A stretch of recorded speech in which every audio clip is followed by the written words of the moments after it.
Hello everyone, it's me again, Alan, here with another unboxing. Today, I'm going to be going off my existing record of only covering the most obscure games by getting Battlestar Galactica Starship Battles, but only after it's been discontinued. Because I know that you come here for the modern reviews of games that you can no longer get. Yeah, honestly, I don't know the point of this YouTube channel either, but who's the greater fool here, me or you for watching?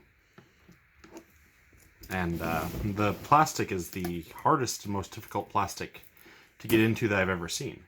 So this appears to be something more like Wings of Glory or X-Wing the miniatures game, depending on what's your point of reference.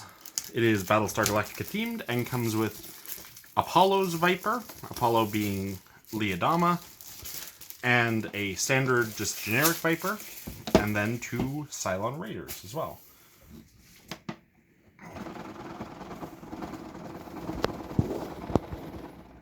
And slowly jiggling it out, and there we are. Okay, so it looks like we get, I'm going to start with this stuff. We get our ships, which are beautiful from what I can see on the outside. I must say, I do love Battlestar Galactica, and I've been wanting to get into this miniatures game for a while, but after it was discontinued, my store had a 80% off sale. So I figured it'd be kind of like the present, right? So you get the generic Viper, Hardball's Viper. They all have their little nameplate right there at the side. And we get Adama's Viper, which says Apollo there on the side. They're all fully painted miniatures, just like X-Wing or Wings of Glory. Then we get 2 generic Cylon Raiders.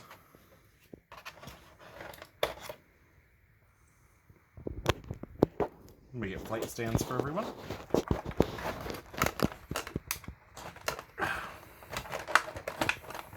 Very wedged in their flight stands. There we go. Which lets you adjust different things. I assume that's used in the game to turn the ship around.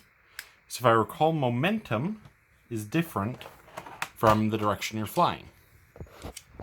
And everything is controlled by this dial. You set your altitude, the direction your ship is in, your speed that you're going, and your kinetic energy, indicating how fast you're going in that direction before you hit your thrusters. A pretty damn cool system, if I do say so. Shame it was discontinued, but with only, like, a half dozen ships in the entire, universe for Battlestar Galactica, I can kind of see why they did. You get 2 big dice, like these are some freaking giant dice. You get some stickers. You get your ship cards, which I do love the Battlestar Galactica style that they've got no corners to them, which is a really neat little detail that I love it when Battlestar Galactica games take into account.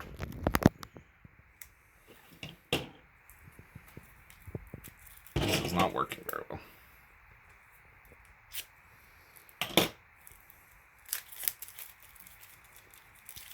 Okay, so we get Cylon Raider,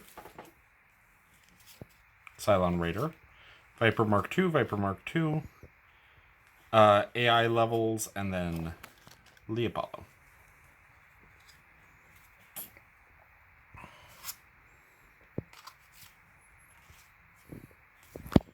So it looks like you've got the 2 standard ships, and then you've got upgraded AI and Adama, which is pretty cool. It looks like you get your upgrade slots here, your upgrade cards, I mean, which I'm not actually going to go into with this. You get an Ares game catalog, which, tells you about all their other cool games. I'm sure half of these are discontinued too at this point, but there's the Wings of Glory game it's based on. You get your rule book, which also has the cool corner cutoff design, except it only does it on one side for some reason. Not going to look too far into that.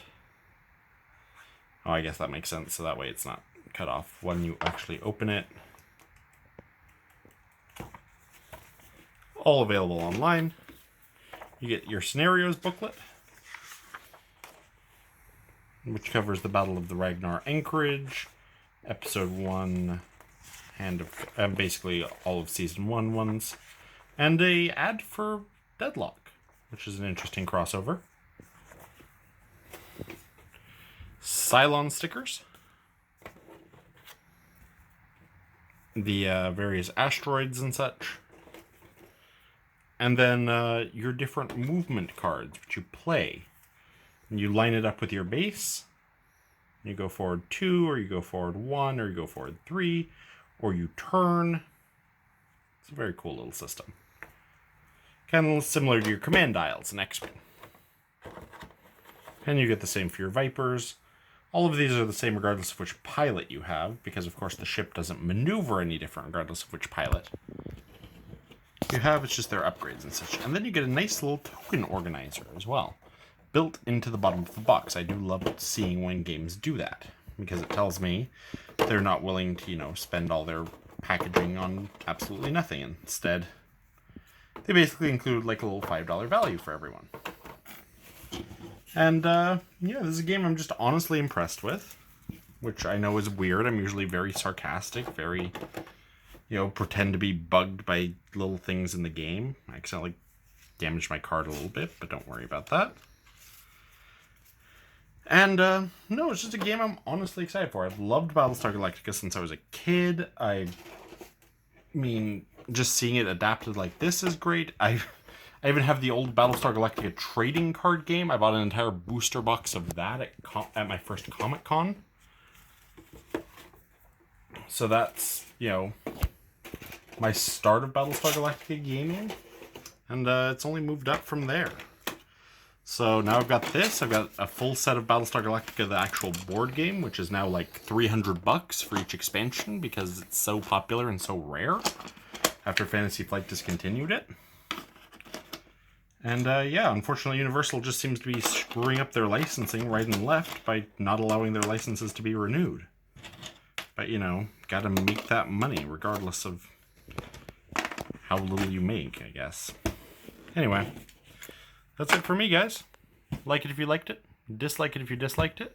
And for once, I'm actually going to be willing to talk about what we're going to be seeing in the next few weeks.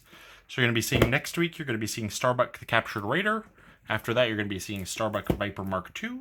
And finally, you're going to be seeing Scar Cylon Raider. After that, we're going to be getting some Dystopian Wars, the new one, and some American Civil War. I'll see you guys all on the next one. Ta-ta for now.